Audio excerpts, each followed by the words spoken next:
Bonjour, je me présente, Bouriba Lina, et au nom de notre groupe, nous allons vous présenter aujourd'hui les lignes directrices ICHQ1 portant sur la stabilité des médicaments. Ce travail a été réalisé dans le cadre du module Normes et guidelines à l'Université d'Alger 1, Faculté de pharmacie, département de pharmacie industrielle. Commençons tout d'abord par une brève introduction au sujet. Les lignes directrices ICHQ1 ont été élaborées par la Conférence internationale sur l'harmonisation, également connue sous le sigle ICH. Cette ligne directrice se concentre principalement sur les études de stabilité des produits pharmaceutiques. Ces études sont essentielles pour garantir la qualité, la sécurité et l'efficacité des médicaments tout au long de leur durée de conservation.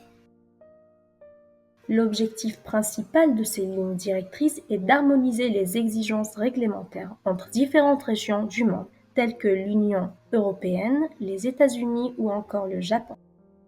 Cette harmonisation facilite ainsi le développement, l'enregistrement et la commercialisation des médicaments à l'échelle internationale.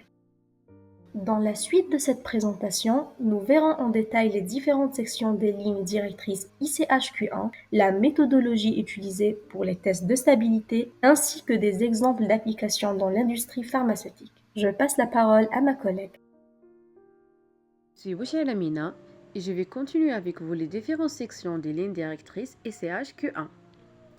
On commençait par ECHQ1A. Cette ligne directrice concerne la stabilité des nouvelles substances et produits médicamenteuses. Elle définit les conditions de stockage, notamment la température, l'humidité, selon les différentes zones climatiques. Elle décrit le protocole d'essai avec la fréquence des analyses et les critères d'acceptation. Elle précise aussi quelles données doivent être fournies, qu'elles soient physiques, chimiques ou microbiologiques. Elle donne des indications pour interpréter ces résultats et établir une durée de conservation. On passe ensuite à ECHQ1B, qui porte sur la photostabilité. Ce document vise à vérifier si un produit est stable à la lumière. Il définit les conditions d'exhibition, les types de sources lumineuses à utiliser et les procédures à suivre. Il guide aussi l'analyse des résultats pour déterminer si la lumière affecte la qualité du produit. Puis on a ECHQ1C. Centrée sur les formes posologiques dans leur emballage final, cette ligne directrice insiste sur l'évaluation de l'impact de l'emballage sur la stabilité. Elle recommande de tester les interréactions éventuelles entre le produit et son contenant.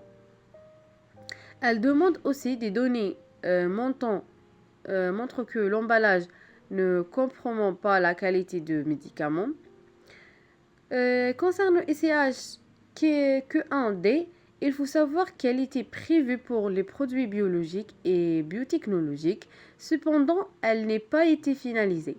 Aujourd'hui, les recommandations pour ce type de produit se trouvent plutôt dans d'autres documents, notamment Q5C. Et enfin, on a ECHQ1F. S'adresse aux zones climatiques 3 et 4, c'est-à-dire des régions plus chaudes et plus humides. Elle définit les conditions spécifiques à utiliser dans ces zones et propose des stratégies adaptées pour les demandes d'homologation dans ces régions.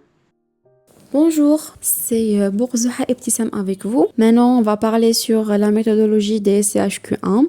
Donc, si on veut savoir c'est quoi la méthodologie en général, donc elle définit comment planifier, conduire et interpréter les études de stabilité pour les substances actives et les produits pharmaceutiques.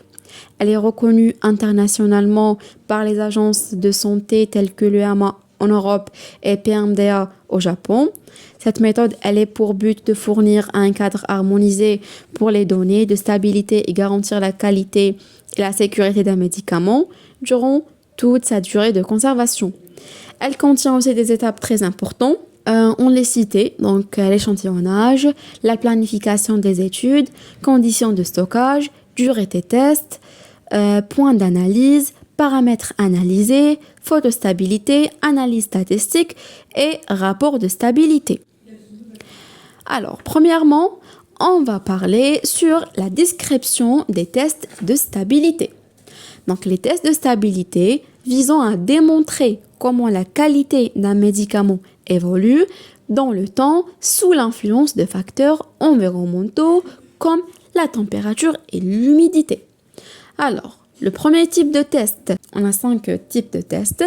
Donc le premier, c'est un test à long terme. Donc la température 25 degrés, l'humidité 60%, la durée, donc le temps minimal c'est 12 mois et l'objectif c'est pour évaluer la stabilité dans des conditions normales de stockage. Test numéro 2, test accéléré, donc 40 degrés, 75%, 6 mois. Et l'objectif, c'est prédire la stabilité sur le long terme via des conditions extrêmes. Test sous congélation, donc sa température, elle est environ moins 20 degrés, l'humidité, elle est inférieure à 20%, la durée, c'est 12 mois, et pour produits biologiques comme les vaccins et les injections thermosensibles. Le quatrième test, c'est test de photostabilité, donc 25 à 30 degrés la température. La durée, elle est variable selon l'intensité lumineuse utilisée et le but, c'est pour évaluer l'effet de l'exposition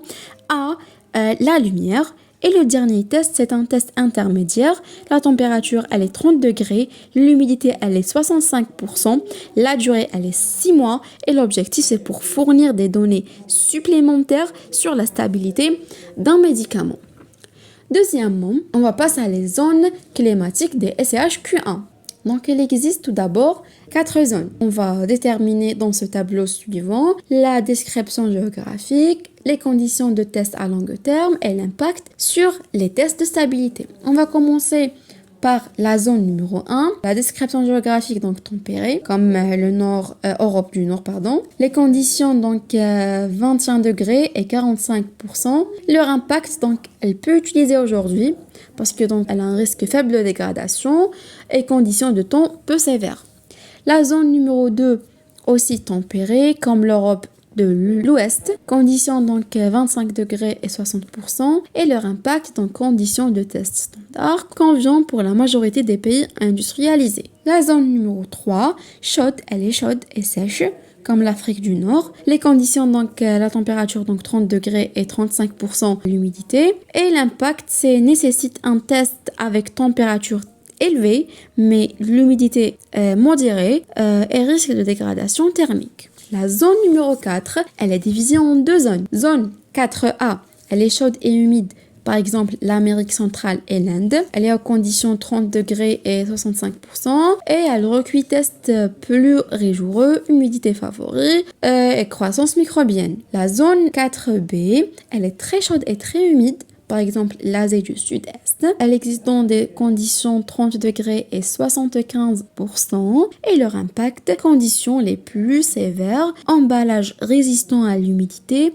essentiel pour éviter l'instabilité. C'est Boudjou Manol Houda avec vous. Donc aujourd'hui, nous allons découvrir ensemble des exemples concrets de ces lignes directrices à travers des exemples pratiques utilisés dans les laboratoires pharmaceutiques. Premièrement, une détermination de la durée de conservation des médicaments. Par exemple, une entreprise pharmaceutique développe un nouveau sirop contre la toux. Elle effectue donc des tests de stabilité à long terme, 25 degrés Celsius, 60% humidité relative et accélérée, 40 degrés Celsius et 75% humidité relative pour évaluer la dégradation du produit. Après l'analyse des résultats, elle détermine une durée de conservation de 24 mois. Cette information est inscrite sur l'emballage pour garantir l'efficacité du produit pendant toute sa durée d'utilisation. Deuxièmement, évaluation de la photostabilité d'un médicament, SCHQ1B. Exemple, un laboratoire formule une crème dermatologique contenant un actif sensible à la lumière. Des tests sont réalisés sous exposition ultraviolet à la lumière visible. Troisièmement, lancement d'un nouveau dosage des médicaments existe, SCHQ1C. Exemple, une société pharmaceutique commercialise un nouveau dosage des médicaments contre l'hypertension sous forme de gélules. Plutôt que de refaire toutes les études de stabilité, elle s'appuie sur les données existantes du comprimé. Quatrièmement, optimisation des études de stabilité grâce de Bractin et Matrixin, SCHQ1D. Par exemple, une entreprise fabrique un antibiotique sous différentes formes, comprimé, gélule, ou sérou et dosage 100 mg, 200 mg et 500 mg. Cinquièmement et dernièrement, une adaptation des conditions de stockage pour les zones climatiques chaudes et humides et CHQ1F. Par exemple, une entreprise vous commercialise un vaccin en Afrique et en Asie et Sud-Est. Bonjour, je me présente Zenati El Hadil. En conclusion, on peut dire que les lignes directrices ICHQ1 sont cruciales pour assurer la stabilité et la qualité des médicaments.